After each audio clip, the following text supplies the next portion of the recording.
we're confident we're on the right trail. Yeah. The search for a Columbia woman missing since October continued today in the water. They torn down friends of mine's building, and they got to pay, and they don't even have buildings anymore. So. Jefferson City business owners still feeling the effects of the May tornado. There's a lot of people bombarding you, asking you for donations at this time of year, you know, and you can't give to everybody, but at least pick one or two.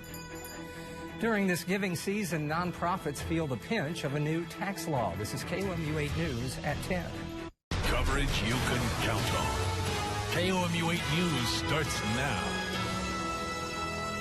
She's been missing since early October. Officers are still searching for Mungshee G. Elledge, this time with the help from a dive team, and her husband is currently the prime suspect in her disappearance. Good evening, everyone. I'm Emily Spain. And I'm Jim Rick. Thanks for joining us. The Mid-Missouri dive team worked all day looking for Mungshee G. KOMU 8's Noah Klein joins us here in the studio with what was taught today. The search today was at the Lamine River in Cooper County near Boonville. Cooper is one of 9 counties police say Joseph Elledge drove through the day before he reported his wife missing. But police believe this is the right spot to find that missing mother. Police worked all day using... While CPD is confident they are on the right track, they're not sure how long this search is going to take. They're going to be back out on the scene tomorrow. In the studio, Noah Klein, KOMU 8 News. Tornado-damaged Jefferson City businesses still owe the full 2019 property taxes, even though residential property owners can apply for reductions. KOMU 8's Zola Crowder is here in the studio with business reaction. Residential property owners can use this form to apply for a tax reduction, but commercial businesses don't have that option. Instead, they have to pay their property taxes in full. Greg Meyer has seen his friends lose everything. As of now, there's no plan to revisit the legislation, but the mayor and the community are fighting for a change. In the studio, Zola Crowder, KOMU 8 News.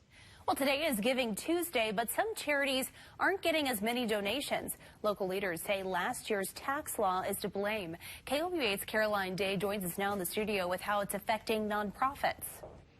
KOMU Gives started its big fundraiser today, and it helps more than 100 local charities and nonprofits.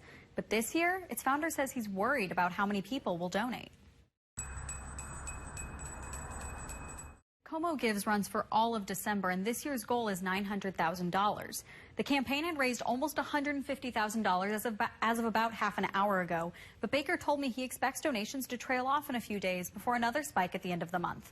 In the studio, Caroline Dade, KOMU 8 News. With the holidays here, Fulton police warn about thieves right at your front door. The thieves are often called porch pirates. Take a look at this video. It's becoming all too familiar. The Ring doorbell cameras caught these pirates stealing packages off doorsteps. The property owners can turn the videos over to police. Columbia's postmaster told KOMU, unfortunately, his employees can only do so much. And we want to make sure that everybody gets their stuff timely. A lot of it is you know, Christmas presents for the kids or grandkids, things like that. And, you know, it's disappointing that we have people that still do that kind of stuff. Fulton police say there are ways to keep porch pirates from ruining your holiday. They recommend buying a doorbell security system or consider having your items shipped to a store, a shipping partner, or even your office. All right, take a look at our forecast. Luckily, winds pretty calm out there, and that's going to continue, especially coming up. Okay, thanks, Kenton. A federal judge ruled an 1851 maritime law does not protect a company from making payments to families killed in the Branson duck boat sinking. Several lawsuits were filed against Ride the Ducks International after the tragedy in 2018 at Table Rock Lake. The company asked a federal judge to rule damages be capped at no more than the value of the sunken boat, which is $0. The judge ruled against the company, in part because Table Rock Lake is not considered a navigable waterway. A man was shot and killed while he was celebrating his 26th birthday at a St. Louis County Waffle House early this morning. It happened just after midnight. Justin Jones was inside the restaurant with his girlfriend when someone outside shot him. Police don't know if he was the intended target or if the shooting was random. No arrests have been made. A Kansas City police officer was involved in a deadly shooting today. Police said the initial call involved a disturbance with two vehicles. One of the detectives approached a man inside the vehicle. During the encounter, the officer fired a shot and the man inside died. Police say a handgun was found on the ground near the man's left hand. It's unknown whether the man shot at the officer. Here's what's happening right now. The U.S. Health and Human Services Secretary announced the launch of a national program to provide free HIV prevention drugs to uninsured Americans at risk of HIV. The medications will be donated by Gilead Sciences. The program will cover the cost of the medication, but it won't cover clinic visits and lab tests. Governor Parson laid out his plans for more and better jobs in mid-Missouri this afternoon. The governor spoke at State Fair Community College in Sedalia. The college is receiving a $500,000 grant to expand training program for students with low and moderate incomes. The governor says the grant is going to help the next generation of Missouri workers. I know this is going to be the future of tomorrow for a lot of young men and women that I'll never meet, that I'll never see, and I'll never know. But I know they're going to have an opportunity because of what happened here today. State Fair Community College is also planning to build a new workforce development center. A once leading presidential candidate dropped out of the race earlier today. Plus, a change in leadership comes after complaints of labor practices. Here's your 5. Welcome back. Senator Kamala Harris announced she's ending her campaign for the Democratic presidential nomination.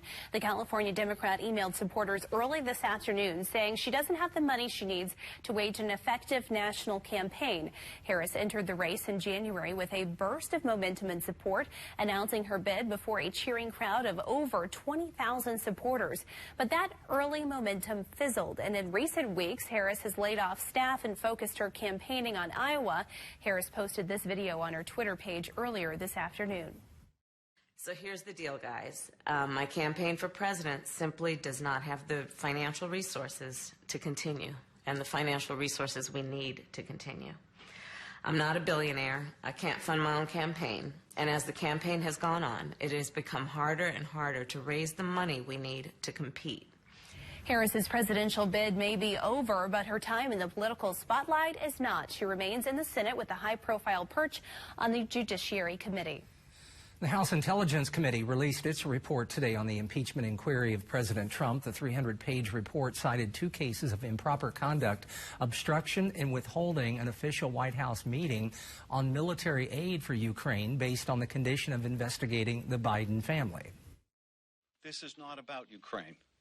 This is about our democracy. This is about our national security. This is about whether the American people have a right to expect that the President of the United States is going to act in their interests, with their security in mind, and not for some illicit personal or political reason. The House committee holds its first impeachment hearing tomorrow. All right, take a look at our time lapse today from the Rocheport area, the Missouri River here, and we saw a lot of cloud cover, especially today. Okay, thanks, Kenton. Coming up, a big business not slowing down as it hit breaking numbers leading into the holiday season. And your lottery numbers, good luck.